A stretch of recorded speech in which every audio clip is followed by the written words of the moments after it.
সরকারি চাকরিজীবীদের কার কত বেতন বাড়ছে? সর্বোচ্চ ৭,৮০০ ও সর্বনিম্ন ৪,০০০ টাকা বেতন বাড়বে সরকারি চাকরিজীবীদের। এবারে প্রথম গ্রেড অনুযায়ী সরকারি কর্মচারীদের মহার্ঘ ভাতা দেওয়া হবে।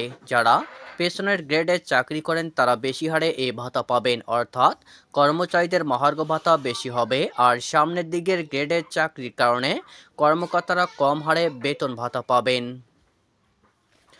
অর্থ মন্ত্রণালয় এই সংক্রান্ত একটি প্রস্তাবের খসড়া চূড়ান্ত করেছে, যা অনুমোদনের জন্য প্রধান উপদেষ্টার কাছে পাঠানো হবে। প্রস্তাব অনুযায়ী প্রথম থেকে তৃতীয় গ্রেড মহার্ঘ ভাতা পাবেন মূল বেতনের 10%, চতুর্থ থেকে দশম গ্রেড পাবেন মূল বেতনের 20%, 11 থেকে 20তম গ্রেড পাবেন মূল বেতনের 25%। সর্বনিম্ন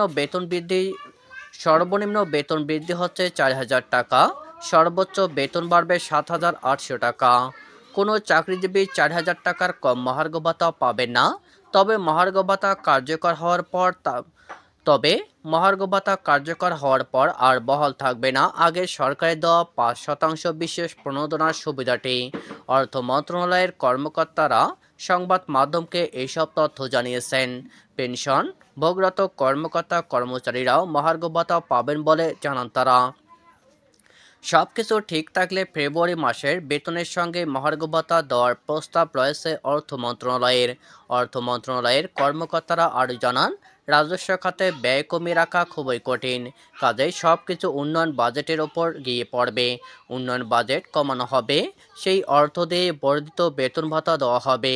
এদিকে বৃহস্পতিবার 9 জানুয়ারি এই অর্থ বছরেই মহার্ঘ ভাতা দেওয়ার বিষয়টি নিশ্চিত করেছেন জনপ্রশাসন মন্ত্রণালয়ের সিনিয়র সচিব মোখলেছুর রহমান।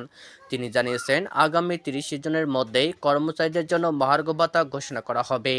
তবে কত শতাংশ মহার্ঘ ভাতা করা হবে সে বিষয়ে কিছু জানাননি জনপ্রশাসন সচিব। জানা গেছে, সরকারি কর্মচারীদের সর্বশেষ পে স্কেল দেওয়া হয় 2015 সালে। এরপর তাদের আর বেতন বাড়েনি।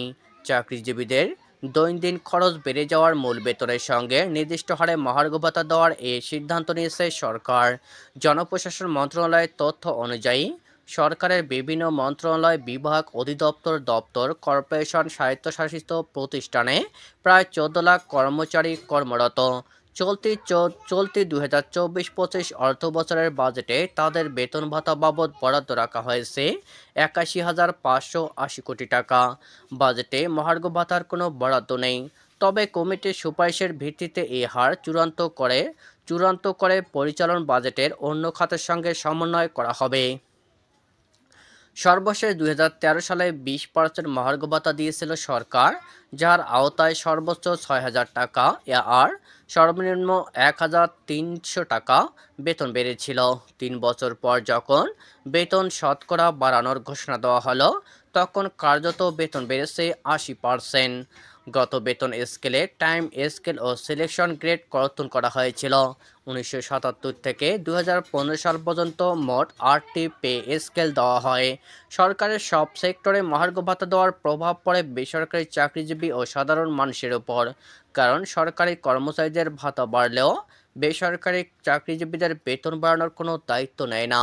এই কারণে 21 লাখ সামরিক বেসামরিক কর্মচারী বেতন বৃদ্ধির জাতাকলে পিষ্ট হয় সাধারণ মানুষ।